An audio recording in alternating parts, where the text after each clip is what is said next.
What is up, everybody? It's Dr. Vibe here, host and producer of the award-winning Dr. Vibe Show, the home of Epic Conversations. I'm the host of Epic Conversations, 2020 Best Podcast News Award winner, 2018 Innovation Award winner given out by the Canadian Ethnic Media Association.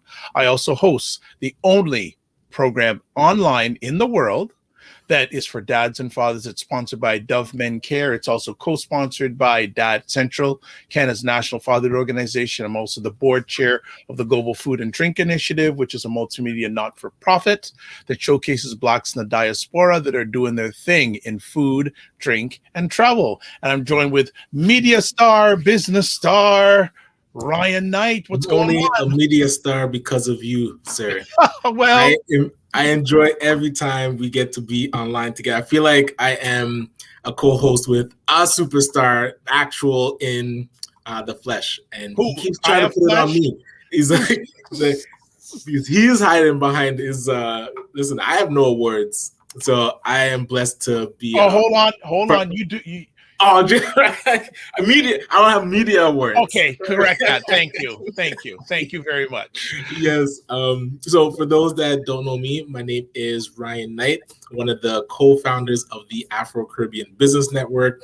We work with entrepreneurs of African and Caribbean heritage to figure out what stage they're in today for their business and help them create a blueprint to exponentially grow their companies.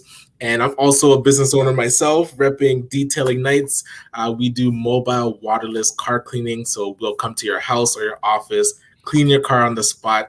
And what I'm most excited about is our youth entrepreneurship program, where students get to run mini versions of my company.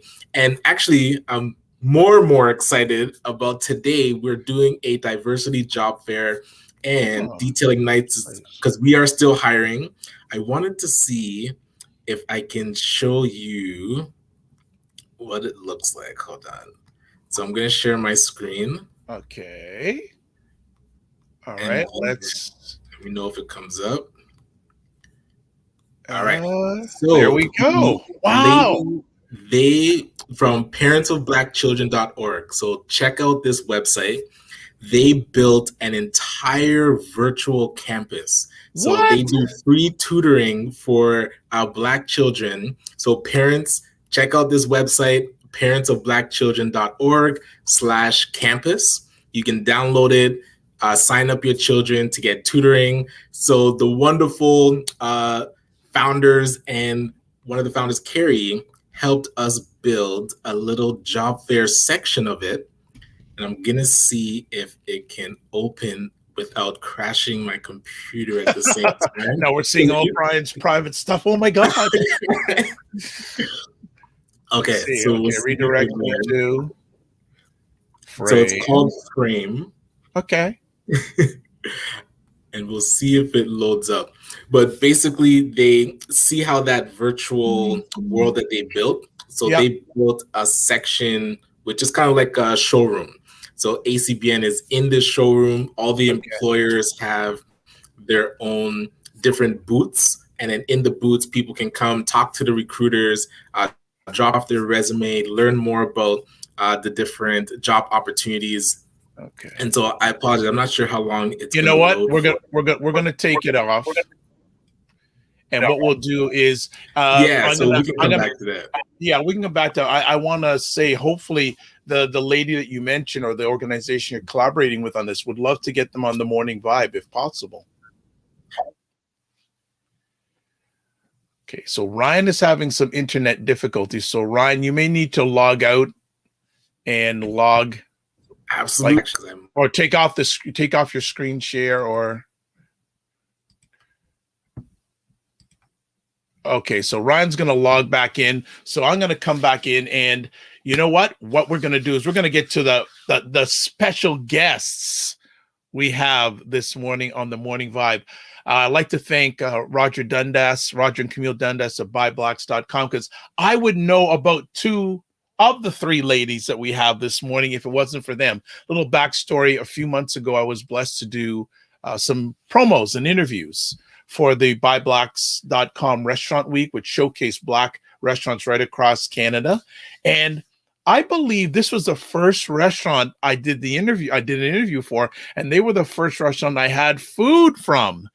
And just remember 3 words: jerk chicken fettuccine. It's all you need to remember. And 3 other words: Sugar Kane Restaurant. So if you remember jerk chicken fettuccine and Sugar Kane Restaurant, you're in the right place. So we are blessed and highly favored to have 2/3 of the 3 ladies or 3 sisters that make up Sugar Kane Restaurant. We have good morning. Good morning. Nikki and Renee, how are you? We're good, man. Oh, so happy to have you on. And it's man, I'm beginning to really like you ladies. Thank you.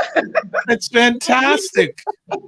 So it's so good to see your smiling faces and feel your hearts this morning. For a lot of people, it may be the first time. For a lot of people, the first time. So can you give a little background about yourselves before we get into the restaurant? Right. Well, we're just 3 sisters from Scarborough and Scarborough. Scars, man. No, and we had our parents, Trinidad and Grenada, and we kind of grew up in a house where everybody came to our house to eat. My dad was always cooking. It was never just for us. It was for everybody that was stopping by to have a little something to eat. Like every Friday, I think Dad would cook. He would cook everything. He would jerk everything. That's one thing. We come home, it would be jerk potatoes or jerk fish or jerk shrimp or jerk whatever. He jerked everything. So, nice. People started coming, to our place to eat. And of course, we adopted some of that, the cooking and stuff from my parents and kind of putting our spin on things. And then, started from there, just catering and then, from here. Yeah. So let me ask, in the journey, do you remember your first catering job? Yes. It was was it a birthday party? I think it was a birthday party. Yes, it was a birthday party. And we had to set everything up on a pool table. Do you remember that? Yeah. It was wow. We didn't have any tables, so we had to set everything up on the pool table. The decor that we did for them was a little crazy looking, but I remember putting the food out and just remember getting the feedback from them. Yeah. And that was like, we were like, I think we have something. I think it was a blue theme. Yes, it was like a blue theme or something. Yeah, because every time for catering, we do a lot of the food as well as the decor. So it was a whole lot of fun. Yeah. So who's the food expert and who's the decor expert? Well, I was there in both.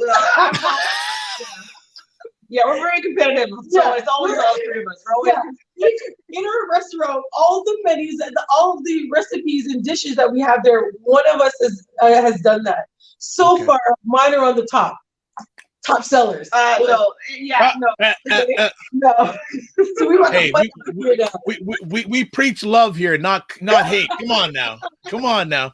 So you did these catering jobs for a while. When did the thought come up from catering to restaurant? The restaurant was always something that we wanted. We've always imagined having that. Like that was just the dream. Yeah, that was just the dream. But we really, honestly, and I have to say, and we just did not think that was ever going to happen. We were just like, where are we going to get the money? Where are we going to have the this and that and everything? We're like, let's do a food truck. Right. We even thought about food trucks or something like that, but we just never thought we would have the actual opportunity to have it.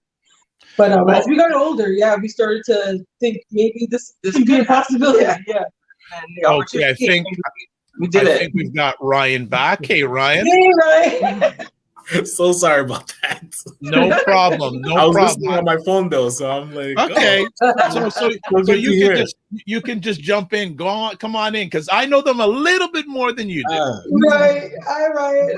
Well, talking about like that first experience with having to put the food onto like a pool table, and now you have your own space. So would you say the event side of it is something that you wanted to get to where people could come and hold events, or is that something already happening? I'm not sure with COVID. Yeah, I mean, we're always open for that. And we do want to do a little bit more of that decor. We still have our catering business. We don't, because due to COVID anyways, we don't do as much of it anymore. We have to kind of focus on SugarKane at the moment because of what's happening, but it's always something I think that we would do. Uh-oh. Yeah. Oh, sorry. Oh. And that, but also, in our background, we used to have a show called Rock the Mic where we had artists from the city, all over the city. Right. Hey, So we always had that food and music and decor type thing all together. So we want to incorporate it. So we always said, if we have a restaurant, we want to have a stage. Right. So we can have live performances. So that's what we got. I want to find out when did the idea of the restaurant, when did it become a reality? Like, when did you start the pursuit of a restaurant? Because obviously you just said, okay, we're going to do a restaurant. It just didn't happen like that. Right. Can you give some of the process it took from the time you thought about having a restaurant to it becoming a reality? Well, again, so it was just a thought, and we did a lot of catering, and we actually ran into, we did a catering gig, and it was, we met, was it Lisa Washington? She is yes, Lisa Washington, you gotta know, yeah. She's definitely one of the first people that came up to us and said, listen, I love your food. I think you guys have something. What's the goal here? Do you want a restaurant? Do you want, what is it that you guys want? And we said, well, we'd love to have a restaurant. So, her thing was she was gonna try and mentor us and maybe even get us some investors, however, to be able to invest into Sugar Kane. So that was when we were like, I think we can really do this. Yeah. And so that went from, us, and she actually helped us find something that actually investing in ourselves. So it's a long story short. It's anyway, we were able to find the money for ourselves. So, and that's how we were able to do it. So it was a while between we were looking for a restaurant for 2 years. We were always looking on the Danforth, see what's coming up, whatever. Right. And an opportunity came, and we actually found. So question for our audience. I know the Danforth, it's very busy and it ain't cheap. No, it's not. Right.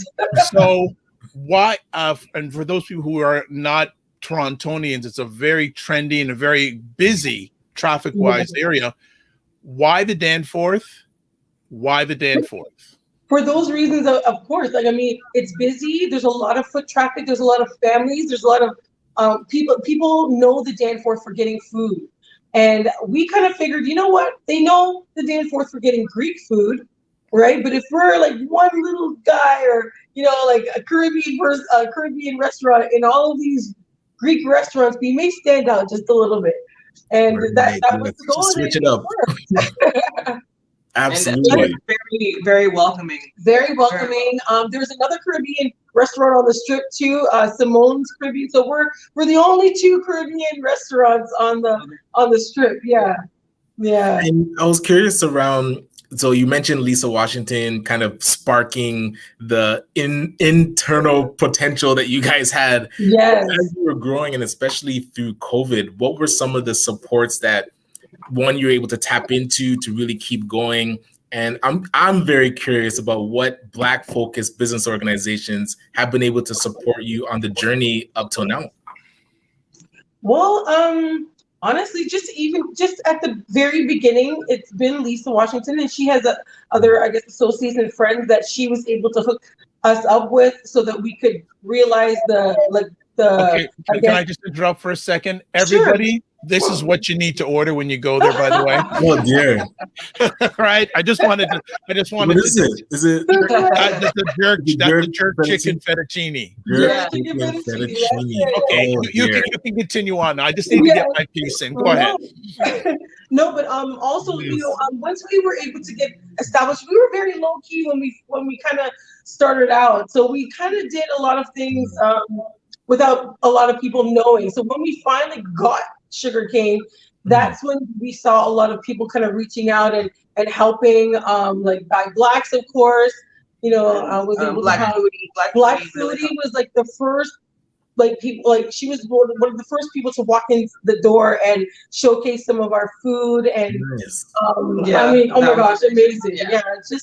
Just even during the pandemic, when we had the whole Black Lives Matter movement, and literally the very next day, there was like a line down the street. Yeah. You know, and it was emotional. It was just amazing to see how many people came out to support. Love that. Mhm. Well, Ryan? and I asked the question because I'm curious. I'm going to ask you about your vision kind of closer to the end of the conversation. Where do you want Sugar Kane to go? But even as you think of it now, like when you want to get to that next milestone, what do you see kind of in the next 12 months, and what would help you get there? Well, it's so hard to gauge that right now because of the situation that we're in. I think was it last year, right before COVID, we were supposed to have a brunch, a Sunday brunch, a jazz Sunday brunch that we were supposed to open up, and like, of course, all of our plans were foiled because of the pandemic. Yes, we're hoping in the next 12 months to be able to start that again and to get a full like staff, like get full staff in and kind of start just building Sugar Kane, this first Sugar Kane, well, I say first Sugar Kane, this Sugar Kane here, and making it strong enough to be able to open perfect. Yeah, open up another one. Yeah. Right. That'll be really right. Okay, so I'll save the pandemic stuff till after the break. I'd like to know who have been some of your key supporters during this journey? Because I know you mentioned Lisa Washington. I know Lisa, so it's not surprising that she's part of this. Right. Let's talk about your parents. How important have they been? Okay. My parents, our parents have been our number one supporters. My father is passed now, and our condolences. We use a lot of things. We use a lot of his recipes. He is the number one cook in our family. So we were able to pull a lot of recipes and a lot of his love. I mean, him and cooking and love and everything and family. That was it for him. That was it. And honestly, they've always supported us in pretty much everything that we've ever done. We've done so many adventures, so many different things, ventures and things like that. And they're like 110. We wouldn't have it. We wouldn't have Sugar Kane if it wasn't for my parents. So. Wait, I'm curious. What were some of the other ventures before Sugar Kane? Oh, well, we had. We had a restaurant in our apartment, in our house, our basement. Hold on, what? Which we gave my dad the menu. We said, "Listen, this is what you need to cook." And we literally got people around the neighborhood to come in, order food. They would order takeout. They would come downstairs in the basement. We had a little table set up for them. They'd come downstairs and eat. I love it. My dad got no money out of this. He didn't get anything out of it. This is the kind of support that I'm talking about. All we did was Daddy get in the kitchen and start cooking.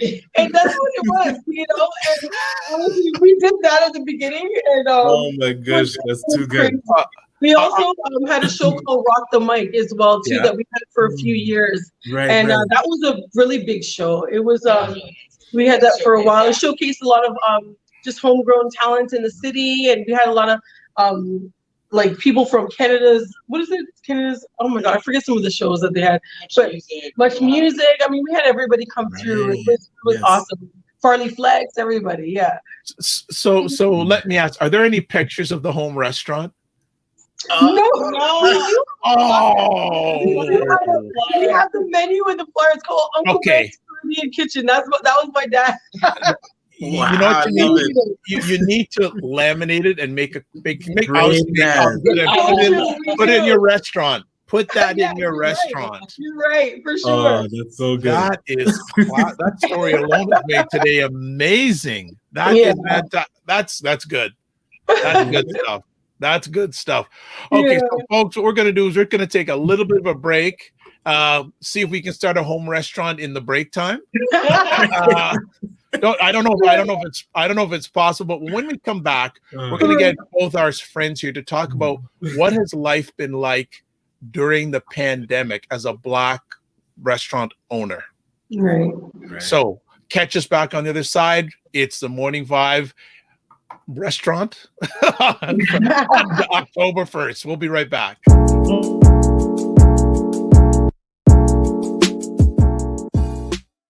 What is up, everybody? It's Dr. Vibe here, and it is Black Canada Talking time. Black Canada Talking is a live online event that provides Black Canadians the opportunity to give their takes on stories, POVs that are of importance to them, or we showcase Black Canadians are doing their thing. The real aspect of what goes on behind the walls or behind the fence is a totally different persona and a totally different picture. There was just a big sense of relief when we finally got there. We have to realize that everything we do is going to have an impact on probably a lot of people we don't even know. One of the mandates of the CBC is to reflect Canada back to itself. Not a lot of sustainable long-term movement that will affect economic change. God bless, peace well, keep the faith, and walk good.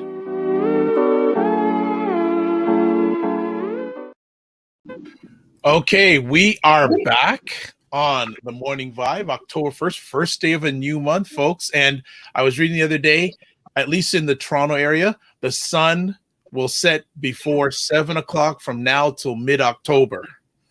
Here you just come dampen the mood, man. No! I want to hear that. No, man. Something about waking up in the dark and going home in the dark. It's like, Look, I was at your restaurant a few weeks ago in the dark, so stop it. Yes, you're right. All right. Yeah, Juju. So, speaking of that, when I was in the restaurant, and you and I had a conversation about some of the challenges that you had to deal with during the pandemic, and I want us to go through some of that conversation, any more aspects. So, what are some of the challenges your restaurant has had to deal with during the pandemic?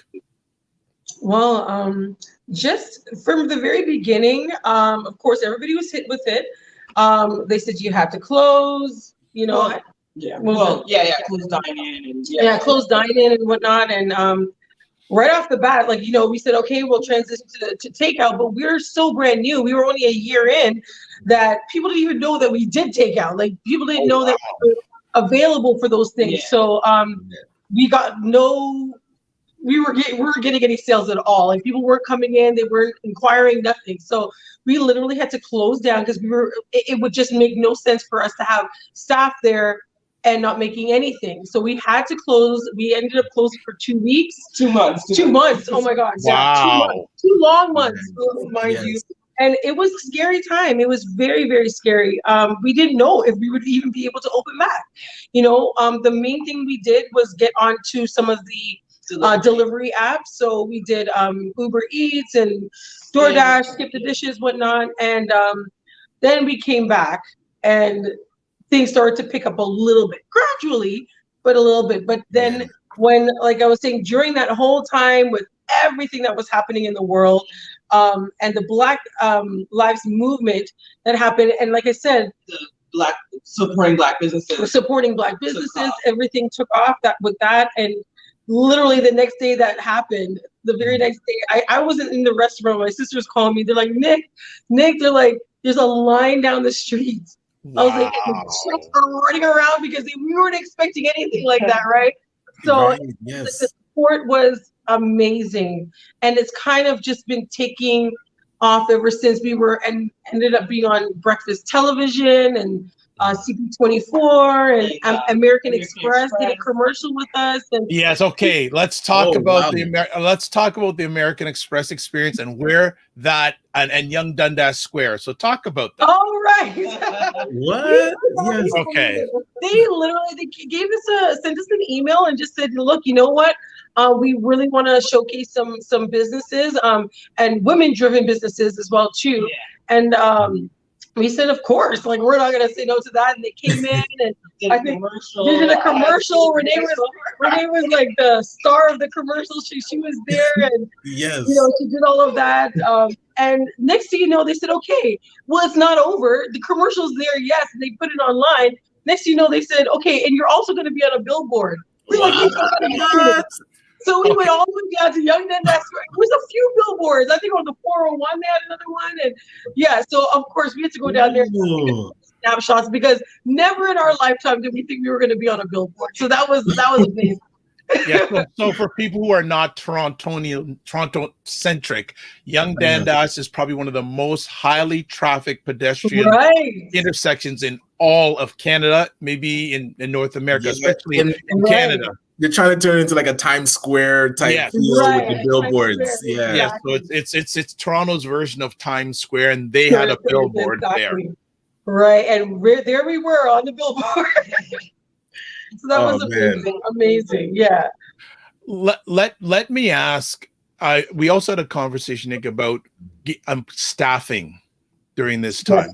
Can you give your lens about the challenges that Black restaurants, especially including yours, are having with staffing? Though I will say, the night I went, the staff was fantastic, and they have such a loyal staff. We do. We have amazing. The staff that we have right now is just been, they've pretty much been there from the beginning. Most of them. We have now from the beginning. And that's why we have such loyal staff that closing the restaurant was really tough, because we didn't know if we're gonna get them back or anything like that. So that was really tough. And then having them not to have a paycheck and everything like that was really, really hard. And then again, it was like after a year of the whole COVID thing, we had to not close down again, but not have dine-in. So then we had to let go more staff again. And it's tough. So now, like, even after with everything that's happened with COVID, I think what's happening that we're not sure why, if people are leaving the restaurant industry or if maybe they're getting something from the government. That's the word on the street, that some of these some people are getting, and they just don't want to work. So they're getting the money and they just don't want to work. So we've been looking for staff for months. A line cook. Wow. Can't seem to find a line cook, and we had servers that we were looking for months. Lack of and usually, I mean, compared to when we would put up an ad like before, within the next day we'd be getting, people interviewing. Now it's like months without having. So, not to say that we can't work or anything like that, but we're not bartenders, we're not servers, we're not any of this. But we've become that through the pandemic. I've been bartending. We've been bartending. I love it. I mean, we do love it, but we don't want to be there every time doing that all the time, Right. So we need to do our job and focus on the things that we need to focus on in the restaurant, and we just cannot even do that because we just don't have the staff. And so we've had to cut some of our reservations, and not in half, but just lower some of the amount of reservations we have coming in, because we want to make sure they have a good experience and not have to wait forever for their food. And so it's a bit challenging. It's a lot of work, and I think because we're doing this day in, day out, it's taking a huge toll on our bodies, our mind, our everything. So that's the problem that we're having right now. It's a good problem to have, but it is. But it has recently just changed because of the whole vaccine. Yes. Gotcha. And were you able to tap into any of the government supports that came through because of COVID? Yeah. Okay. At the beginning, it was very helpful. They helped with the rents. They helped with the subsidies with the employees and everything like that. Very, very helpful for the first part of COVID. First couple of months. And then after that, like they offered all these grants to businesses to help get them back on their feet, because remember, we're not getting close to anything as what we'd be making if we were completely open at the time. So they had these grants, and they said, go ahead and apply for them. And of course, like every other business, we applied, and that was in January, and we haven't seen anything yet. It's keep saying, we're gonna escalate it. We're escalating it. It didn't go down to last week. We have like all the bigger companies, like the Boston Pizzas and this and that. Everybody has applied for these grants, and they received them. All the bigger companies, but the smaller restaurants and smaller businesses can't seem to see anything. It just seems like a runaround with everything. It's like, there's an error on this or error, and it's like, oh, jeez. Yeah, so we have to connect to part of it, because the government is saying, we're here to support you, we're here to help, and we haven't seen anything at all. It almost seems like they're just talking and not doing anything. So I was thinking you need to connect them to Tariq to say, listen, get some advocacy for the restaurant. Yeah, right. we have someone we can introduce you to in regards to maybe get a little bit more push on that, because your restaurant certainly deserves to get as much funding as there is out there. Actually, it was funny because I asked how things are on the weekend. So last weekend, are your weekends crazy as always? Yeah, our weekends are pretty good. I mean, it's not, of course, it's not going to be as it was, but I mean, we are at a capacity of what we can do for the weekend. So that we cannot complain at all. People are coming. What has never failed throughout the entire thing is that the customers are always coming. So it's just us. That's good. Dealing with the things that are in the restaurant. But it never fails that the customer is always coming. You guys have always come back and order. We have people come and order like 3-4 times a week. What? But yeah, support is crazy. I was curious why it was so important for you to include music, and not just music, but live music with the restaurant. Like, why? Yeah. Definitely, we had Rock the Mic. Yeah, so it was always in our blood. It's always in our blood to support, local talent. We always want to showcase local talent. We do.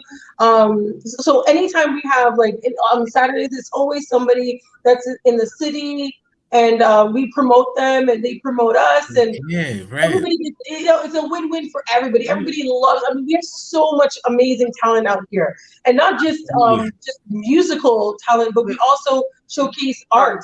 So we have on our walls is local artists, and we actually have it for sale as well too. So people come in there and they love a painting that they've seen, they can purchase it, and all the proceeds go to the artists. So yeah, we're always big fans of getting the community and just supporting them and showcasing them. So just out of curiosity, do you have? I know you're always on the go. Do you ever have a chance to speak with other Black restaurateurs? Dustin. Yeah, there's a few. I mean, a few, but very few. We honestly, we're so flipping busy. I know everyone we're I know other Black restaurants are like, hey, I'm gonna come down to your restaurant. I'm like, yeah, I'm not coming down to your restaurant. And just we haven't seen each other. We all want to go out and support each other, but it's just so much going on in your own Boston restaurant. It's like, But no, I mean, people that we've spoke to, other Black restaurant owners are basically in the same boat and having the same problems and experiencing the same type of thing right now. So if you had a chance to speak to whether it's municipal, provincial, or federal government, what would you want to tell them? Where's the support? Just follow through with the words and follow through with what you promised. And then things will be good, because without the support from the government right now, there's not going to be a whole lot of businesses left. Yeah, there's a lot that cools down just beside us. And every day there's another one. Yeah, it's like, wow. It's unfortunate. Yeah. I mean, just on I think Danforth alone in that strip is about, I think the last time we counted was upwards of 14 businesses. What? Yeah. And So here's another. So here's another interesting question. Has any government representative from municipal, provincial, or federal contacted you at all? Not at all. Nobody. Wow. Nobody. No. That is very interesting, because the Danforth is one of the key food service areas in Toronto. Yeah. And you have not even been reached out by any political representative. That's disappointing. No, it is. It's very disappointing, because they say they want to be here for us, and they say they don't want these restaurants and these businesses to close, but they got to follow through with what they were promising. Yeah. But also, just to be fair, also they did provide us with the street patio. Okay. Yeah. It's a good. I mean, it's helped us. Right. No, our patio would only fit four to six people. Yeah. But with having the street patio, that has expanded us to 2060. But I think that whole street patio, the Cafe TO program, is just a huge benefit for everybody in Toronto. So all these street patios that you're seeing in all the different restaurants, I mean, the West End, the East End, they're all over the place. It just brings the city alive right now. And I think people just love it. And I think it's going to be here to stay. It's not just going to be for, throughout the pandemic. I don't think it's going to be free for us after It won't be free, but yeah. But Ryan, you have any more questions? No, well, I wanted to jump into that now, the vision question. And I heard you hint at additional locations.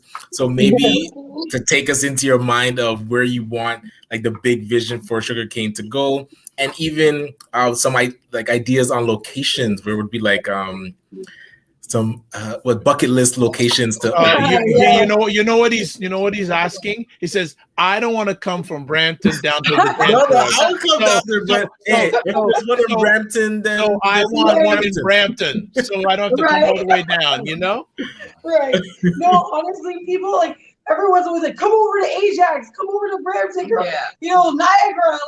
Honestly, we have been doing a little research. We definitely know that we want to do, would like to open something a little further west.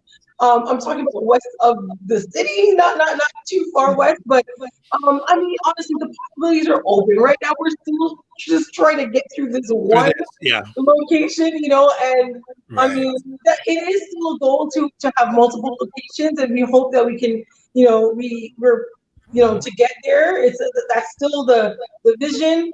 But it's so weird to think about right now. Just because we want to make sure this one is still steady, Okay. So from your lens, if someone came up to you and said, ladies, or I want to open a restaurant, what would you tell them? Yeah, just gotta have some tough skin. Our cousin in Washington, right? Washington. She called us because she wanted to get our advice about opening. Yeah. Honestly, if that is the goal and it's something that you want to do, don't let anybody stop you. Also, one of the biggest we have each other, the three of us. So usually when somebody opens up a restaurant on their own, you have to have people that have the same vision around you to help you get there, because you can't do it by yourself. I'm telling you, if I was able to do this by myself right now, I don't know. I know. I don't know. Even the night I came down and you were on your own going, oh my gosh, and there were just two of us in the restaurant going, oh my goodness, right. By yourself. Exactly. No, it's like you have to. If you don't have, I'm lucky to have my sisters with us, with me, and vice versa. But if you don't have people there to support you and to help you get to where you want to go, it's gonna be difficult. So you have to find that group of people, or hire that group of people that are gonna be on the same page with you to help you get where you want to go. Not to say you can't do it on your own, but it's so much better when you can focus on the things you need to focus on, and the other things people can kind of handle the other things. Because each of us handle different things within the restaurant. Right. So exactly. That really, really helps. Yeah, it does. Another thing I want to get your insights on is this is a family business. It is, yeah. Tell us the experience of having a Black family business, not just a family business, but a Black family business. Yeah. Honestly, it's been awesome. We've been working with each other all our lives, basically. Right.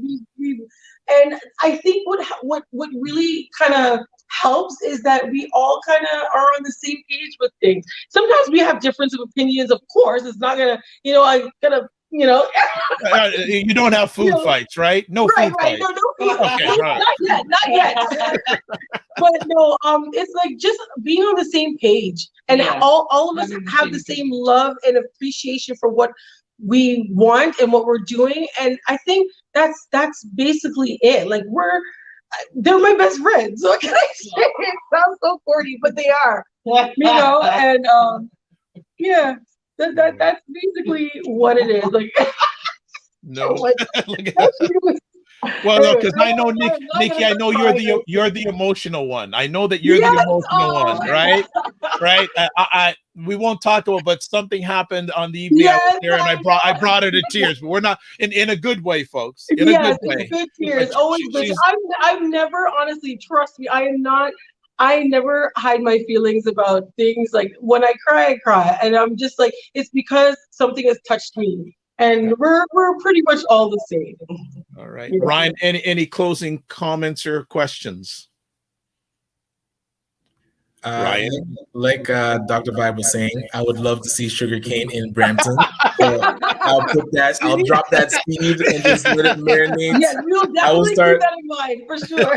Hey, I'll start scouting some locations around here for you, and I'll just send recommendations. The next one, I'm gonna have a rooftop. Yes, we want a rooftop. All right. So, ladies, what are you excited about going forward? Just excited about getting things back to normal. Being able to really put the full potential into Sugar Kane that we wanted to at the very beginning. And it's been so long since we had like a full capacity inside, corners inside, like everything. So it's just, I miss that. Yeah, a bit of normalcy would be awesome, and just basically being able to again expand and grow, and that would be amazing. So I'm going to make a suggestion. The next time you have full capacity, take a picture of it. Oh, yes. Most definitely. For sure. Take a picture of it, and underneath, I would suggest we're back. Absolutely. Yeah. But even, hey, document your journey. Yeah. Say we're back. Yeah. I know that you've got to get going because you got stuff to do because it is coming to a weekend. Yes. And we want to say really a huge thank you for taking the time to share with our audience today, for everything you have done, you are doing, you will be doing. Also, a big shout out to your father, because I know he's watching this. Thank you. You know, and there is a Sugar Kane Restaurant. There's a website, folks. Go there. Try to get a reservation. I say try because it ain't easy. But try to get a reservation. It's well worth it. We're looking forward to seeing and hearing more about you. I know you were just recently on Caribbean Vibrations. Yes. I saw that, and they're going to be in the near future featured in a magazine called Cuisine Noir, which is one of the most viewed magazines in the world in Blacks in the diaspora. And also, they're going to be part of the upcoming By Blacks Restaurant Week Part 2 in a few months. So, ladies, thank you so much for taking the time today. We appreciate it. And I'll be back soon, and I'll see if we let Ryan come across Young Street to come visit. So God bless. Say hello to your other sister. Yeah, I will make the trip. All right. Take care, ladies. Be well. Bye-bye. Bye-bye. All right, Mr. Ryan. That food looks amazing. Like, holy crow. Definitely have to make a trip. Yeah, the last time we went down, we had jerk corn. There was also like, I'm a pretty big guy. The jerk chicken fettuccine filled me. It was amazing. It was amazing. There was another vegan dish that we had, but it was just absolutely phenomenal there. Absolutely phenomenal. Love that. So it's all good. And Roger Dundas is saying, I'm hungry now. I'm hungry right now. Roger says, I'm hungry. He's hungry right now. So that is fantastic. So folks, hey, and you had put up that the Black Restaurant Week is going to be starting up soon. So shout out to Roger Dundas and Camille Dundas from byblacks.com. Going to be looking forward to that. Yeah, it's coming up really soon. So I'm hoping that I'll get to host some more IG live conversations, or in regards to that, because I'm missing that food already. Like I said, I had never thought about eating food live. And I said, okay, let me just do this. And I'm trying to figure out, why are so many people watching me eat food live? There's a whole Food Network, Benjamin. Like, I'm eating food live, and people are. And then the thing is, when I did it with the next restaurant, some guy came on and said, and Roger saying, you'll be hosting many conversations. Thank you, Roger. But the next time I came on, someone came on and said, look, I know you were going to be doing another one, but I bought my food too. So listen, eat together. We're dealing food pallets together. Hey, It was quite a trip. Quite a trip. So, what's up for the weekend, sir? The weekend's pretty light because today's a full day of the diversity job fair. So we're gonna just be, talking to employers, talking to candidates, hopefully making some matches. And then this weekend, I don't think I've booked anything. Yeah. What? So if they can fit me in, I don't know if the ladies are still in the green room. I will ask for a reservation. No, I will actually message them. They have left the green room, but I'll message them on back channel them. Yeah, message I'll on check. If they are available. So that's good. That's fantastic. Before we leave, and we'll get this story. We'll talk a little bit more of this on Monday. Just want to say a huge congratulations to Janelle Scarrett. Oh man, Janelle Scarrett, long time. Over 30 years involved in the Black Canadian community, especially in the areas of social justice and social influence. She yesterday officially was named the new CEO of the York Region Children's Aid Society. Yeah. She is the first Black person in Ontario, where we live, province Ontario, that has been named as a CEO of a branch of the Children's Aid Society. Yeah, I still can't wrap my head around that. That is a huge, and I know Janelle and also know her husband Kwame, and shout out. So big announcement. That was a big announcement. I was speaking with someone last night and they said, yeah, the interviews went going back and forth. So it was a process. Right. Definitely a process. I did reach out to her and congratulate her. And she is going to, when she officially comes on board, she'll be coming on one of my other platforms, Black Canada Talking. Excellent. In the near future. So she has made a commitment. But she has to get on board and then to get it approved by the communications team of the Children's Aid Society. So think about it, people who are watching, wherever you are, at least in the Greater Toronto area, which includes the York region. 40% of the foster children look like myself and Ryan, and we only make up people that look like myself and Ryan of the GTA population. Probably no more than 10%. I think it's 3.2, at least in Canada. I'm not sure specifically Ontario. It's probably more, maybe 10%. So the York region is has gone through a number of challenges with their children's aid area. Like there was an independent report saying that